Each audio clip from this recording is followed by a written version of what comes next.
তাদের বিয়ে হয়ে গেছে, তো এইসব কথা সোশ্যাল মিডিয়ায় বলে তাদের সংসারটা ভাঙার চেষ্টা করিস না। তো চুপচাপ বানা, যেটা নিয়ে কথা হচ্ছে সেটা নিয়ে কথা বল। তুই আমার গায়ে কেন হাতটা তুলেছিস সেটা সোশ্যাল মিডিয়ায় এসে প্রমাণ কর।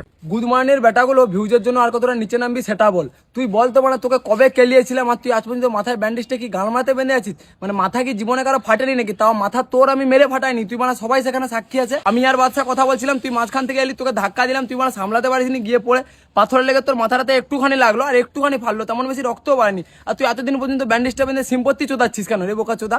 মানে মানুষের কি মাথা কোনোদিন ফাটেনি? তোমরাই বলো, তোমাদের কোথাও না কোথাও এক না একটা সময় মাথা ফেটেছিল। মাথা ফাটলে মানুষ কতদিন ব্যান্ডেজ বাঁধে? মানে মাথার অপারেশন হলেও না এতজন মানুষ সিম্পত্তি চোদায় না। আর ওই যে বাচ্চা, শুয়োরের বাচ্চা, সে কি করছে না, বেডে গিয়ে শুয়ে নাটক চোদাচ্ছে। ভিডিও ক্লিপটা দেখে বুঝতে পারছো, আমার হাতে দেখো নখগুলো একটু বড় বড় টানা হিরাতে একটু নখ দিয়ে ছিঁড়া হয়ে গেছে। আর বাঞ্চোদ নার্সিংহোমের বেডে শুয়ে উপরে লিখেছে কি করলি রে সিম্পত্তি পাওয়ার জন্য, নাটক শুধু ভিডিও দিচ্ছে। আর নার্সিংহোমের বেডটা একবার দেখাচ্ছি, দেখে নাও, মানে চারিদিকে কেউ নেই, মানে একটা ডাক্তার বলে কেউই নেই, শুধু ওই গিয়ে ভিডিও বানিয়েছে তোমাদেরকে বোকাচোদা বানাচ্ছে, বুঝতে পারলে তো? আর একটা কথা বলছি শোনো, ওরা যে কাজটা করেছে ওরা ভালোভাবে জানে, ওদেরকে হাজারবার বলছি সামনে আয় প্রমাণ দেবো, সামনে না এসে এখন নাটক চোদাচ্ছে।